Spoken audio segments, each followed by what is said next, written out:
doesn't. Yeah. We'll talk. Yeah, my email is kind of strange. Let's talk.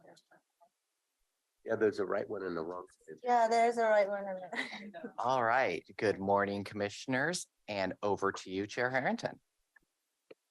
Good morning, everyone, and welcome to the Tuesday, December 6th, 2022 Washington County Board of Commissioners work session. This is Chair Catherine Harrington. Commissioner Roy Rogers will be joining us in about 20 minutes or so. Also here in the room are Commissioners Nafisa Fai, Pam Treese, and Jerry Willey. We have a busy day today. We have our work session, our Housing Authority of Washington County meeting, Board of Directors meeting, our Washington County Board of Commissioners meeting. We'll be convening back in work session here after lunch. And then we have a town hall tonight. So we're finishing up all of our end of year business in short order here this week and next week. So thank you everyone for your patience. Ms. Angie is feeling under the weather today. So we have our Assistant County Administrator, Marnie Kyle. And for our County Council, we have Brad Anderson. And we also have our CEO for Clean Water Services, Ms. Diane Taniguchi Dennis, here with us today. So we'll kick off with board and leadership communication. Who would like to go first? Go ahead, Commissioner Tree. I can go first. Oh, my. Yeah. Good morning. I don't have a long report. Yesterday morning, excuse me, I had coffee with Mary Manceau. We talked about CPO 7, the fact that there is no leadership at this point, and just talked about what the situation is and looking for resolutions as we move forward. And it's always good to meet with constituents and talk about what's happening in the community. Yesterday, I had a meeting with Commissioner Willey and Marnie and her HHS staff regarding Wonder School. Wonder School is a for-profit organization that basically trains and provides back office service, if you will, to daycare providers. So the concept is to build up the daycare supplier network. We were talking with staff about what the applicability might be in Washington County, and Commissioner Willey might want to comment on that as well. Last week, I had a meeting with Commissioner Fai and Chris Deffabaugh and Stephen Roberts regarding RTP and how it relates to Impact and to JPAC. So I really think it was a good idea that the two of us heard the same messages together, and I appreciate that that awareness building. Quick question on that. Is the RTP supposed to be done and adopted by the end of next year or 2020? It's next year. Next year. But I'm checking in with Chris. The what else? Let's see. I attended the Acre meeting last night along with Chair Harrington. It was a great overview. Greg did a good job. Thank you very much. It was quick, but you did a great job in kind of laying the groundwork on budget related issues. Aaron Doyle gave an overview of the government relations, and we had a series of updates. Chair, you may want to comment more on that. But it was a good meeting. Coming up, I have, as we all do, our Clean Water Services board learning event. Looking forward to that. I have the Impact Coordinating Committee. Again, this is not Impact. Impact is next week. And the agenda, I just checked this morning, the agenda isn't out. I'll report on that next week. But as the second vice chair, I meet all the time with them to make sure we've got an appropriate rolling calendar moving forward. And this Sunday, I just want to put a plug in for the fact that I'm going to be attending the first Cedar Mill tree lighting. And this is because there's now a kind of a community center in the shopping center on the corner of Salzman and Barnes Road. So it's, excuse me, Salzman and Cornell. So I'm looking forward to being there. I think it'll be a lot of fun. That's it. Great. Is that in that little shopping center? Is that a shopping Yes, center right it's there? a, it's a new little Insomnia's there and there's a tap house there, CVS is there. There's the Birch, White Birch, the shopping place that's Oh, here in okay. Hillsborough is there. It's very nice. Okay. Would you like to go next? Oh, sure. Since we're having this conversation. Yeah, thanks Pam on the episode. Well, that was a good meeting and thanks to the staff for doing their homework and certainly bringing us up to speed on a number of things there. So we look forward to having more conversations about Wonder School. Last week after our meeting in the morning, our roundtable, I headed to Roseburg for the association annual meeting of the Association of Oregon and California Counties. That's primarily Bureau of Land Management, BLM timber is what we talk about when we go down there south. And so it's always good to get an update.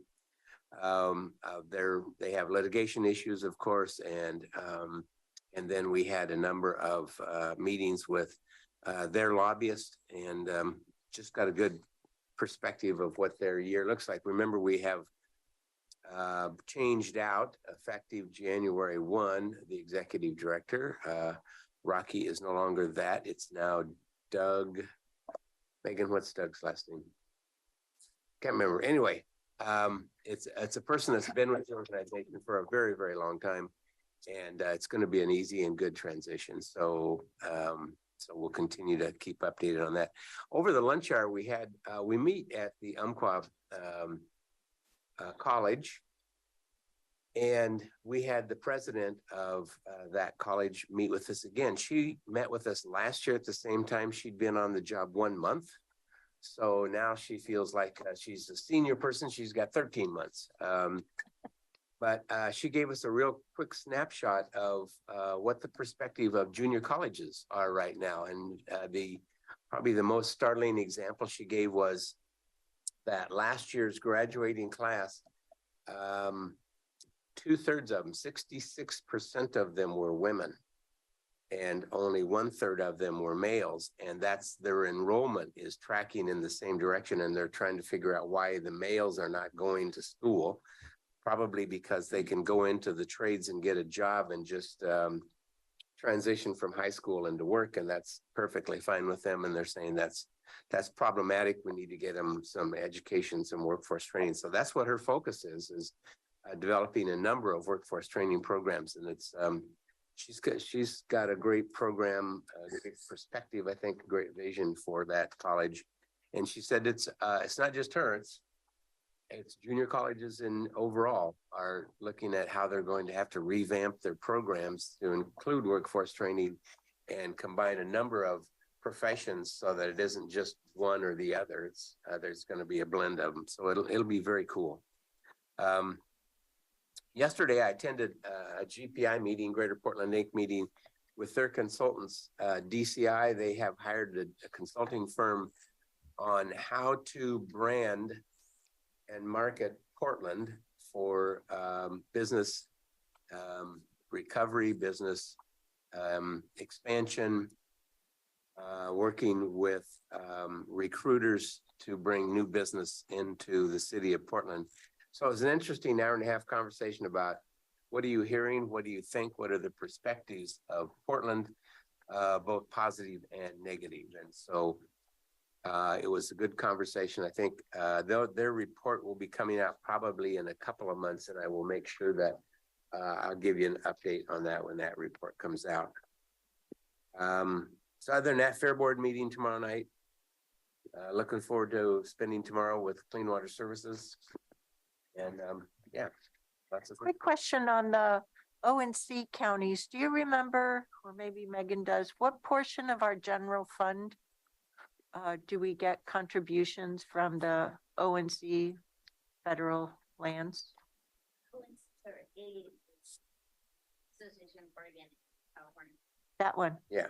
I'm not sure, but I said O&C, Oregon and California counties. Yeah. Yes. Right. Well, he was referencing AOC. We're talking about the same thing. Okay. Oregon and California counties. Yeah, I can And I don't think we get any money from Oregon and California counties. I think we get all of our money from out here and our own forest. And it's not very much money. I just like to comment that women also can go into the trades, by the way. I just want to. I think they were concerned about the flip because 4 years ago, it was exactly the opposite. I So they want to know where the recognize men that. went. I just want to make sure that we are sending the message that women can enter the trade. Yes. I think we're sending that message. Thank you, Pam.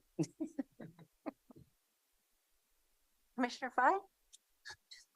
Thank you, Chair Harrington. I'll start off with the question you asked about RTP. It's projected to be adopted in Q4 for next year, sometime around That's that. a lot of activity and coming up next year. Yeah, I think we're all gonna have to do our part to make sure we get comments and feedback from our constituents. So, yeah, a lot of stuff happening next year for transportation. And Chris, thank you for that meeting. It was really good to sort of have that heads together in one room, especially, you know, we're highly focused on JPAC and all the transportation stuff that are happening, but it's also good to loop in MPAC and what's happening on that. And I think bringing aboard of the workshops that we've had, and those workshops are really gonna provide sort of guidance to the RTP, but not all of us attended the workshops. So it was really good to have our expert staff bring us along. And so thank you, Chris. And Chris will be back here. It's on the rolling agenda for sometime this month. And so hang in there. We're going to have a lot of transportation discussions. There's a lot happening. The key thing is to really get comments and feedbacks from our constituents to how do we roll out this information to residents in Washington County so that they can contribute. So I look forward to your presentation, Chris, and we'll meet to prepare for that. In terms of my update, I'm looking forward to your learning session tomorrow to Diane with Clean Water Services. It's always exciting and a lot to learn, and you also figure out how to technical subjects like clean water services. How do you make it? How do you adumbrate it and bring it to a language that we can all understand and be asset to your employees into clean water services? So I'm looking forward to that. So I have transportation update, and then I'll turn it over to Commissioner Rogers for that. Yesterday, I had the Regional Toll Advisory Committee, also shortened for RTEC. Just to note, the OTC will consider the amendments to the Oregon Highway Plan on January 12th. So it's on the website, and Chris will bring more information on how do we, if you want to provide some testimonies. But January 12th, OTC around the Oregon Highway Plan. Yesterday's meeting, we focused a lot, surprise, surprise, on the charter again. And I think a lot of the members are ready to move on and roll their sleeves. But also, it's equally important that we establish roles and responsibilities within the charter, and also the entity that would own that charter being ODOT, and ODOT being a government. We really have to establish trust, and one way to create that trust and transparency is the charter. So that's why a lot of the members are really focused. So we had a lot more changes. One of the big changes, ODOT is now a non-voting member. Before, the charter had ODOT as a voting member, but remember, this committee is an advisory to the director of ODOT. So a lot of the members said that it might not be fair for ODOT to be a voting member. So yesterday you missed a lot of robust conversation on the charter. Edits were made to clarify dual purpose of toll to managing congestion and raising revenue. So those are two big things happening. Additional goals were added to the purpose for the RMP. But one of the key changes where what partnerships should ODOT and local jurisdictions pursue for short-term and long-term goals. I think that was a big, something that was really at stake for the members were short-term and long-term goals, monitoring mitigations, strategies to address negative impacts from diversion to low-income workers, small businesses, neighborhoods, and local roads. And a lot of the comments were focused around the charter yesterday, but it was bigger and more broader. So the next round of the charter will have all these edits, and then we'll finalize it. I don't think anybody will have more edits, but we'll have an adopted charter. But the most interesting conversation yesterday around the charter was how the committee members were requesting more information about climate mitigations and adaptations, and then the VMT reductions as part of the committee responsibility. So a lot of the members wanted to move away, be responsible for those key impacts, societal impacts. And then a lot of the members noticed that the charter had, there was nothing around prioritizing and prioritization as it relates to reduction of greenhouse gases, and also collecting and allocating the revenue. That was a big thing because we still haven't streamlined what that looks like, collections of revenue and allocations mechanism. I wouldn't expect a charter to figure all that out versus the process. Do I have that right, or?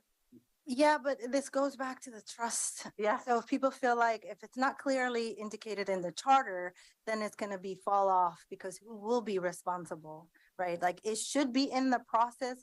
It should be the next steps. We should be able to move forward. But because, you know, there are things that have happened in the past that people feel like, no, let's indicate that and let's make it clear in the charter. So I think that's where a lot of the members are focused on roles and responsibilities of the committee and saying that call out the revenue collection and allocation mechanism in the charter. Interesting. So, and then the charter didn't get to the revenue allocations from tolling as well. So people wanted to know. And then a lot of them questions were, how do we now and in the future ensure transparency around the algorithm built into the system? So this goes back to trust and transparency. So we're questioning about the algorithm monitoring and managing the congestion and the revenues. So hopefully we'll straighten that out next time. And we had a lot of questions about mitigation, as you can expected, what's mitigatable and how do we better define the bound, you know, what's out of bound and what's inbound when it comes to mitigation efforts. And also, you know, good thing to point out right now, I think we'll share this information and everybody could push it out. Right now, ODOT is embarking on the NEPA process, and they're at the scoping level. So they're asking feedback, and a lot of questions were, what are you asking feedback for? What kind of comments are you looking for? But that's out. It's on the website. I'll make sure to get that information out to our commissions and however we can push it out. And I think our staff will include, but right now it's at the comment period of the NEPA process, the environmental piece of this, and then until January 6th. And then they'll come back to us. And I don't know if they're going to RTAB, R1 first, but yeah, a lot going on. The other big update, hang in there. The other transportation is really complex right now around tolling, and a lot of people have had enough information about tolling. And then also we've heard yesterday at our committee, the RTAC committee, that members out in the communities don't actually have enough information about tolling. So they're not actually, they hear the idea of a tolling, what's happening, but they don't really know how does that relate to their everyday life and everyday impact. So the other big thing we talked about yesterday was the regional mobility pricing project concept. And this was a variable rate tolling on all lanes. I need to add in the consultation of tribal government we discussed yesterday, there was the group found missing that the tribal governments were not a participant in this process. So ODOT made a commitment to add to that. And it's really important because if we're going to really bring everyone along, the tribal community needs to be included. Although ODOT said that they are included and they are part of the conversation and they are engaged, they just weren't depicted in the papers that was being shared. So, we wanted to make sure they're not out of sight, out of mind kind of thing. So we, the members asked to include the tribal government in this engagement process. And then the need to be upfront about the proposed actions in the regional mobility pricing project. There's ODOT has a proposed actions. So we wanted to put that out for the community and to be upfront. And then one thing that isn't being talked about was around the punishment. Some call it enforcement of, but what is what happens to people who don't pay? What is that punishment? And this is the next step of this process, but a lot of the members agreed that it should be upfront discussion. If we're going to talk about toll rate setting and how we're going to, the schedules, we should talk about the enforcement mechanisms built into that. And then more engagement from private employers were recommended for the regional mobility pricing project, and coalitions of communities of color were recommended to be involved as well. So as we move forward, involving more communities, that will mean more discussions with Washington County to our communities to engage them. Again, big conversation on this is revenue collection. I think one thing you can take away from tolling conversations is people want to know the revenue collection mechanisms, and that isn't identified or defined yet. So a lot of the conversations that are happening is, who's paying all this and how are we going to pay forward? And then the definition of a corridor is still up in discussion. So I think I'll stop right there. But those are a lot of the conversations happening around tolling, and some of my feedback to you all from the meeting I attended yesterday. So more to come, but I encourage all of our residents and everyone listening to get involved and to reach out to Washington County. If you feel like you don't know enough about tolling, but you hear from the news, reach out to us and we'll try to get the information to you. One of the comments I heard yesterday was, how the public doesn't have a lot of information, and they felt like a lot of these informations they get from the news, or if they search for it.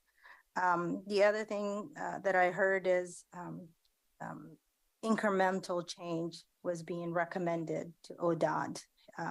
Obviously, with tolling, there's all the changes are happening at once, but some people thought that perhaps we could do incremental change.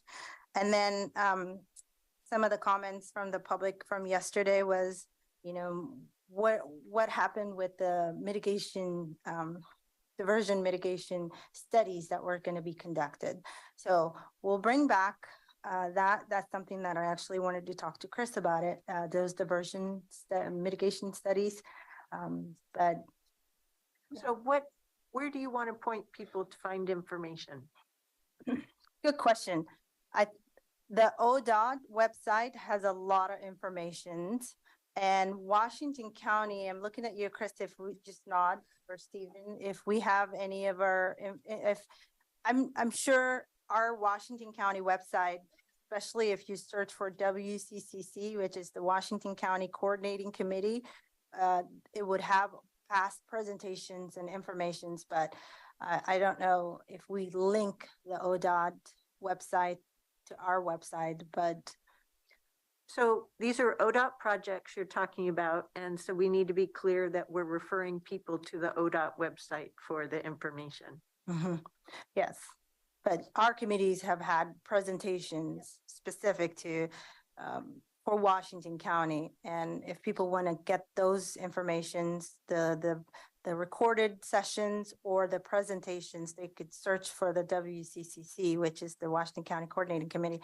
If not, yeah, absolutely agree with you, Chair Harrington, the ODOT, these are ODOT projects that need Washington County residents' comments and feedback. And I'm looking to you, Commissioner Rogers. Perhaps I have my skeptical hat on versus my usual hopeful. Good. I like it when you do. When it comes to these various ODOT polling and regional mobility conversations, and I appreciate, Commissioner Fye, that you're our representative there and bringing information back to us and carrying our thoughts forward.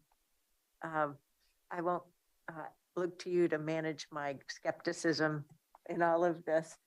On one hand, I think about how, from your report, how all this work's going into trying to nail the results down through the charter, which seems a little backwards to me. Right. But in the end, the legislature plays quite a role with some of this too. And so this is my cynical part. As I was listening to the report out, I was thinking, all it's going to take is a majority vote of the two houses and a stroke of the pen and things will be determined. Is that a strong possibility or am I being too bleak? Well, no, I think it's an interesting observation. Your pessimism or inquiry, a little different than mine. I don't think it really matters a whole lot what the Oregon legislature does. I think it matters what the United States Congress does.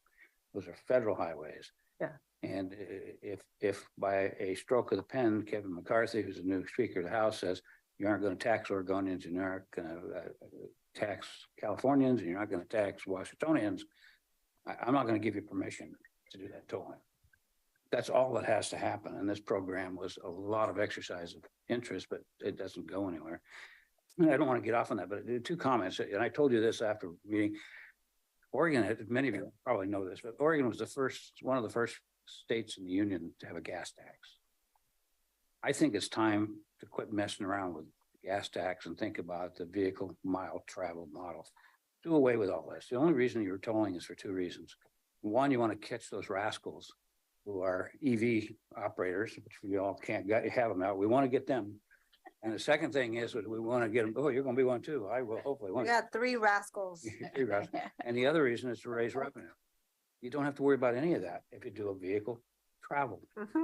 It's a simple method, and you don't have these silly tolling booths, and you don't do all the rest. But that's my interest in this whole thing. And I'll give a report. But interestingly enough, take a look at Switzerland, what they're talking about right now. They're unplugging the EVs, and you can say why. They got a huge issue with oil and gas. They can't get it with the Russians hitting Ukraine so bad. So they may be one of the first European countries. I mean, there's a lot of serious discussion saying we're going to heat homes before we're going to run vehicles.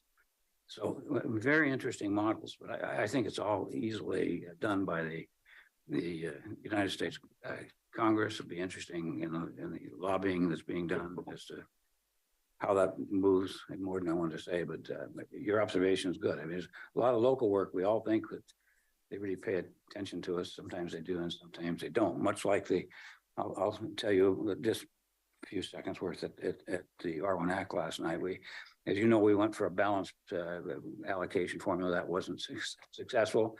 They decided to allocate money a little different. So we heard a little different on the STIF update, and we heard a little bit of conversation on the STIP updates. So those are always good. Those again are solved by OTC. So no matter what happens, OTC is going to actually make those decisions. And a large part of our agenda was a lot of administrative things, to be honest. Some of it was saying goodbye to some very good public officials who are not going to be back. And from our own county, Pete Truax, Pete is not, and Jason Snyder is not. And so I had the duty of saying goodbye to him and saying a few things. We also lost, in my opinion, one of the premier people in the region, and Shirley Craddock. Shirley has always been an advocate for, a regional approach. She's been tough where she needs to be, but very much a person who listens and tries to bring people together. And so Shirley's on there, and she's going to be gone. And I don't know how many of you know Mike Oates. He's the chair up in Hood River. He decided that he wanted to go back and do other things. So, and Ashton Simpson, some of you know him. He was leaving, and I've known him from that, but he's going to take Shirley's place. So there's some musical chairs. Mark Gamba is going to the legislature. I don't know why he thinks that's a step up. I think it's a step I teased him about that, but Mark, we'll still get to see him. And We local government think that is a step down. Yes. Well, Tom Bryan said many years ago to me, he said, Roy, the county is such a delight. There's 5 people, and 3 on any given day make a decision. You got 90 people in the legislature to convince, plus a governor and administrative people. It is, local government's great. So anyway, that was pretty much the meeting last night. The only, let's see, going to be at your meeting tomorrow. We had a lot of meetings. We got our meeting tonight for, I guess, our town hall. I might have to bug out of your meeting just for about 30 minutes. It's much longer, but I want to get to a couple of executive action items on WSI that I need to take care of. Friday, I'm speaking to a group of folks that are with the, it's a WSI program. It is interesting that is trains people for the semiconductor business. And these are folks who are, it's not a long program, less than a month. And often they get jobs at Intel. That's really where they're training for. But I hope to rally them to do good, use their opportunity, because that's a marvelous opportunity. Not many people have that opportunity to get trained and to get into a well-paying job. Let's see what else. I'm going to attend the meeting. I was asked to attend the key leaders breakfast meeting, and it was Thursday morning in Tualatin. Anybody wants to go to that can. I mean, it's I think John Mitchell's, and I think many of you probably know John. He'll be there speaking, and we've seen him. He comes out every now and then and gives us his from on high commentary. But that's all I have to report. Did you get to finish up your report out? Thanks for checking back in. Yeah. I'm done. Yeah, I think, Okay. I think the only thing that was left was the town hall, and but I wanted to go back on your My skepticism, my was, pessimism. yeah, what I would call it, your doubts. There you go. Your doubts in this process. I think my understanding for the next iteration around tolling and the legislative involvement, there is a rulemaking team or committee that's being formed. Might be a legislator or elected official from Washington County. So keep that. We have a lot of power around transportation conversations if that moves forward. So the JPAC is, committee is really important, because would there be Metro if there are no JPAC? I love Chris. Yes, there would. Absolutely. Voter approved charter. So don't bother expressing that again. It's a urban myth. One service in the portfolio. So, oh, I guess that leaves me. Yeah, Chair Henson. Yep. Take it on. Okay. So, SHS Oversight Committee meeting yesterday. So the committee's been very patient. Their first year, they were quite involved in reviewing the local implementation plans for the supportive housing services revenue. And along the way, they were hearing about how the counties were implementing the program and getting the quarterly reports. but now they have the first ever annual report. And they're able to see how the groundwork they've been helping lay by virtue of reviewing those LIPs and asking good questions. They can see, they can hear the community outcomes, the accomplishments, which is wonderful. Unfortunately, it didn't come soon enough to keep many of the committee members enrolled. So there is a level of turnover happening on that committee. Metro chose to go through a selection, a application process and a selection process that escalated representation from service providers who actually benefit from the dollars, which I think is a little odd, as opposed to having more community members who are interested in homelessness and can serve as champions in the community on the progress. But that's the Metro Council's choice. The majority, the committee asked good questions yesterday, and they'll be pursuing those questions further in their next meeting. But a couple of their comments were about trying to get their head around the finances. And as we know, this is a brand new taxing scheme. And so it's not quite, they don't have other examples to fall back on. So it's an ebb and flow, and everyone's trying to get their heads around that. So it'll take a little bit more time, even for common vocabulary and terms to be defined and understood. So, Could I a question about that? You know, we're all seeing in the news the city of Portland, Multnomah County discussions that are going on. Was that discussed at all? Or is that not just so far out of the purview of the? It's not the purview of the oversight committee. As you know, the 3 county chairs did send a letter to the Metro Council president and the co-chairs of the committee. So the mayor of Portland is continuing his efforts to secure additional funding from any source possible to deploy their plan for the multiple campsites, sanctioned campsites. So some of his efforts, I'm sure, will be more successful than others. Okay, thank you. Yep.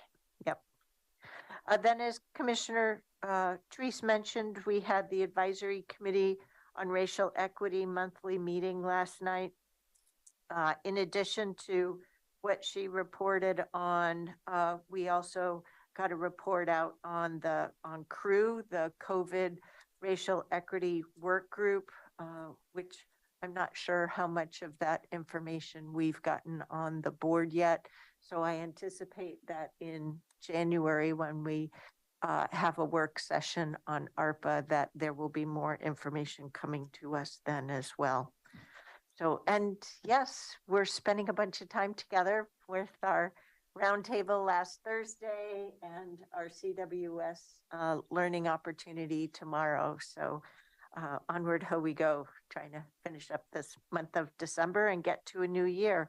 One of the other meetings I had was with Representative Susan McLean, and with our work session of last week, we had a summary of election results and people changes. And so we got to see the roster of the Washington County State Legislative Delegation. She shared with me some observations statewide.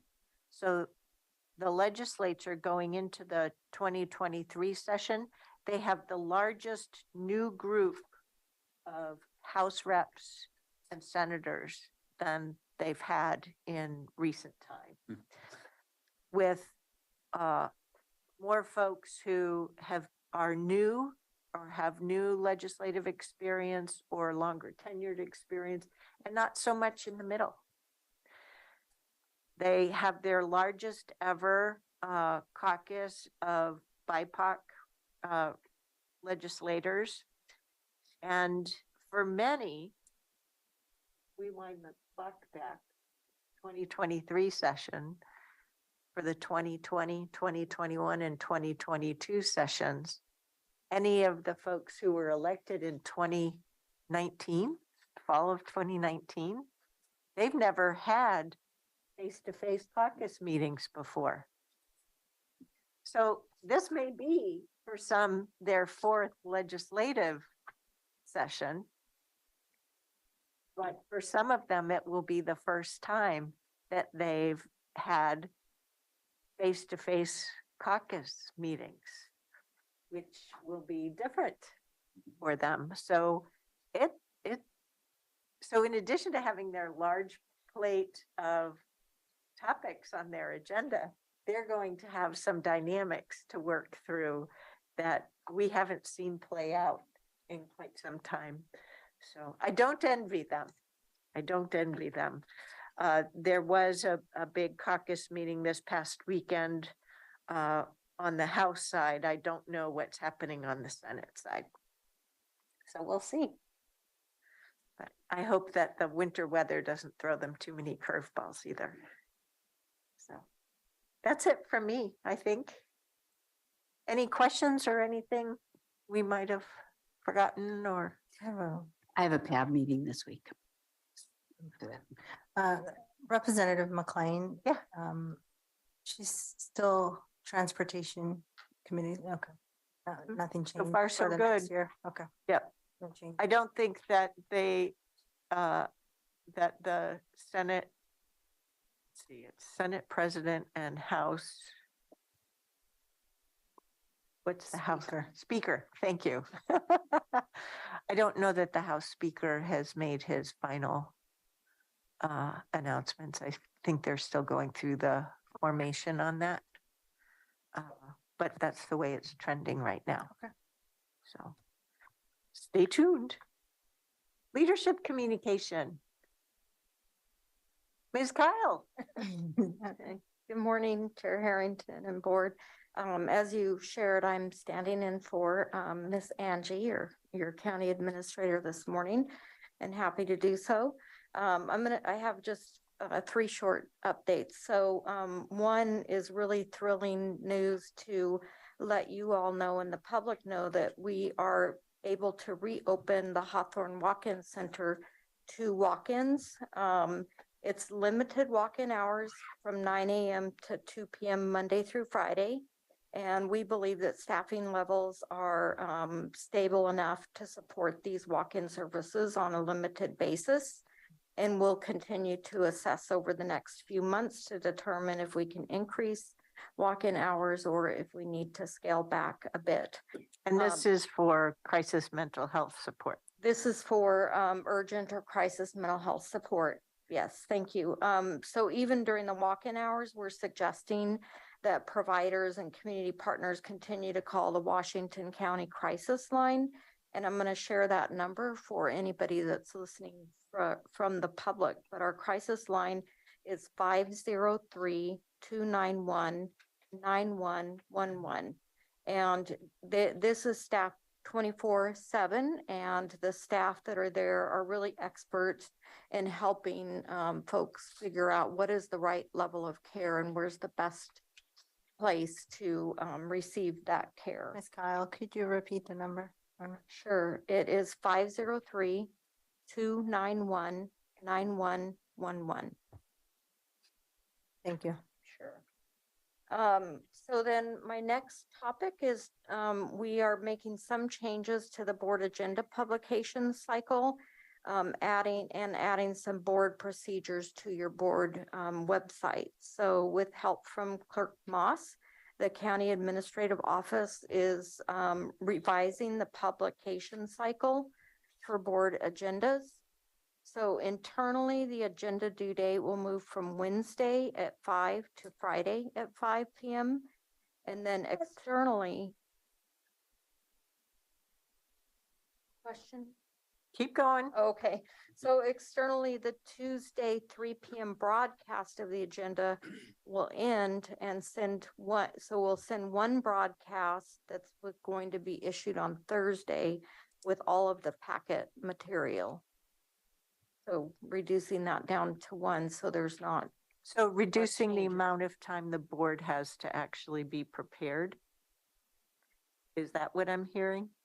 so I believe, and Kirk Moss can correct me if I'm wrong, but I believe that there were two public hate broadcasts in the past. There was one issued on Thursday, and then there was a follow-up with any changes issued on the Friday. So now staff is saying we don't have work time on Friday to read anything. We have to use the weekend time for the Tuesday packets. That is correct. This came out of conversations with the internal departments and then shared with the ACAs that. So you might want to start talking to your customer of the information first. That's my point. So we can relook at that schedule if it isn't going to work for the board. This is news to me. Yes, we have not been talked to about this, and we're the customer of the information. Okay, thank you. We'll revisit. That's why we this. made this improvement back in 2019. Yeah, we will definitely relook at this then. So my last update is around executive recruitments. And I just wanted to provide an update on the county's work with 2 executive firms for 3 county director recruitments. So we have the Health and Human Services Director, Juvenile Services and Community Corrections. The team is setting a tentative timeline for interviews, and we are hoping to invite commissioners to participate on the final panel. So County Administrator Angie will reach out to you and discuss with you who might serve on which panels. The tentative schedule, just so you can kind of have an idea for the final interview panels, as well as community meet and greets. For HHS, we're looking at mid-January. For juvenile services, they're looking towards January 26th and 27th. And community corrections is looking at February 9th and possibly the morning of February 10th. And that's all I had for you, just a heads up that we're moving forward with these executive recruitments.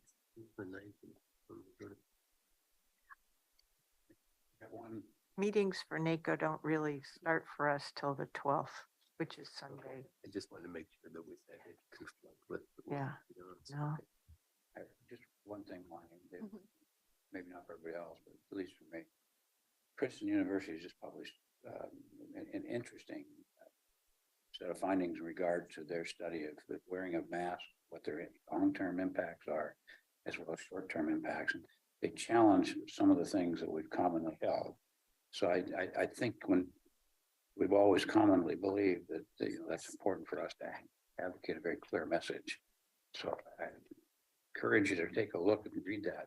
And, Yeah, I haven't read that article. I can share that I'm wearing a mask indoors now because OHA, as well as our tri-county health officers, are really urging that we consider wearing a mask indoors. And the reason is our hospitals are once again overwhelmed. And I would say it's really the triple threat of COVID, influenza, as well as RSV. So both our pediatric and our adult hospital beds are once again being overwhelmed. In addition, I traveled in the last week, and so I just want to protect all of you that are in here with me. But yeah. My beliefs are your beliefs, but when you get interesting articles Yeah. and findings, we just need to know and understand. Yeah, I will take a look at that. I may have to ask you. I'll write it down so I can Google it. Sure. Yeah, and that's all I had. Thank you. Mr. Anderson. Good morning. You may be aware that Tom is out until Friday. He is taking his wife for her birthday out of town, and so they're getting a well-deserved break. He wanted me to mention one thing and then I'll add on one other. On measure 114, which he's been talking to you about, which is the permitting requirement for guns and then the high magazine ban. As you're probably aware, there's been a number of cases filed on that. And as you've seen in the news, Judge Emergut is expected to rule sometime today on the, They did already. Yeah, they did. oh, Morning, okay. 30 days, She ruled against. 30 days. She gave an extra 30 days for, Just a 10-day stay or I something? thought Yeah, she is it a was stay then? against it, against the injunction. she ruled it to suspend for 30 more days. Okay, so yeah, there's, Suspend the effectiveness date. Yeah, for right. 30 more days to Yes. give the state to implement the permit. Says federal judge denies. So she, motion again. so she Yeah. granted the stay for 30 additional days. Yeah, because I think it's supposed to be in effect It's on, supposed to be, yeah, the effective date is supposed to be Thursday, the 8th, and it sounds like she just extended it the 30. for 30 days. As you're probably aware in the finding or in the filings that came out Sunday night, DOJ said we can't implement the requirement for permitting until February. We just don't have enough, Who is the we? The state the can't? state. Okay. Yes. Yeah, it's Oregon State Police Earliest. Oregon. at the earliest, yes. As you know, I mean, it's really challenging to create a program out of whole cloth in 30 days. And so that's what they filed. Oregon. So that's your update on kind of where things are on that litigation. Never a dull moment. Indeed, right? I mean, this is pretty common when you have initiatives that create new programs. So the other thing I wanted to mention is at the state hospital, you're getting a lot of information from me on that, and the Mossman order that's sending people out of the state hospital before they're necessarily able to aid and assist in their own defense. Commissioner Pat Farr and myself are going to be talking to the Senate Judiciary Committee tomorrow on the impacts on counties and the challenges we're facing right now. And then on Thursday, the House committee that's looking at this is going to have an update as well. And I think the DA Kevin Barton is going to be talking with them as well. So So you're representing us as Washington County, particularly from a legal standpoint, or are you doing this on behalf of all counties? I'm going to be speaking on behalf of all counties on this particular piece and just the challenges that Yep. counties are facing. Yep. Yeah. So those are my updates. Are there any questions? That's part of the ledge days that the state legislature has going on next week, right? Or is it this week? Yes. Yeah, it's always this weird, awkward phase here in December when the Yeah. elections have been decided, but we still have the legislature that goes into January. Yeah. So these will be updates to the existing legislators. I wondered if the emergency board, the e-board, might help the counties with any financial support, because you're all having to burn a lot of cycles doing what if and finding some community resources to help offset some of the impacts, but I don't know that it's at that stage yet. Right. I mean, the challenge, I could talk to Erin before she comes and speaks to you this afternoon. Yeah. Phew. No, that's okay. I'll just watch it all play out. You're a total expert in this, and the way you've been working with all the work groups, I couldn't be happier. Yeah, as you know, it's really challenging. Yeah. We don't have good options. No. Yeah. Chair, if I could just ask one follow-up question. I'm just reading what the Oregonian said and I'm confused about what you said versus what they said. That a judge ordered Measure 114's permit to purchase gun regulation be delayed for 30 days, but allowed its ban on the sale and transfer of large capacity magazines. So she bifurcated those two issues, the permitting issue and the large capacity magazines. Is that what she did there? Because otherwise it just looks like, I don't know what a 30-day delay is if she allows it to take effect. That's a really interesting question. Like I said, I didn't know about this until Commissioner Fye mentioned it. We were waiting for a ruling today. So maybe this afternoon. Yeah, if we. Yeah, I can give you an do a little update this homework on afternoon. that. Yeah, thank you, Brett. Ms. Taniguchi Dennis? Thank you, Chair Harrington, and good morning, Clean Water Services Board of Directors.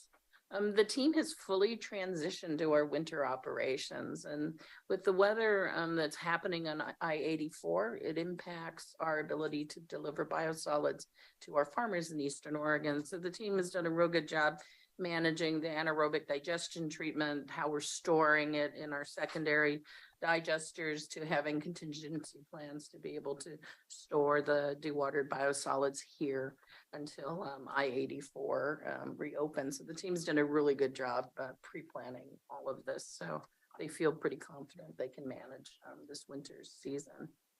On the supply chain front, they're continuing to have to proactively really manage our chemicals that we have on site to make sure that we can provide the treatment that's necessary. And it's really a close relationship and coordination with the vendors. So far, we're looking good. So we're stable on that front, but it's something we have to continually, and the team has to be very proactive in managing that. They're really looking forward to the board learning session tomorrow. So we'll have you at the Durham Water Resource Recovery Facilities Conference Room.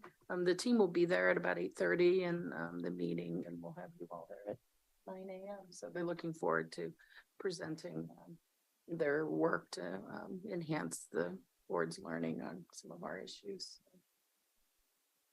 And then Mark tells me there's an email coming out to talk about the winter holiday events with the staff to really celebrate their work and the holidays. So they'll be sending that out to you probably tomorrow to see if you're available. Yeah, I was wondering when the turkey dinner was going to be available. Mark's going to prepare that, I understand. So They're changing it up. I hear the menu and everything in the event. So Mark says he has something for tomorrow to share with the board. At this stage of the game, calendars are pretty well set. Yeah, they're full. Yeah. Okay, well, we have our next couple of business meetings convening, and then we'll come back to work session and our various topics after lunch at 1 o'clock. Oh, any questions on the formal agendas? Okie dokie. Great. We'll see you later then.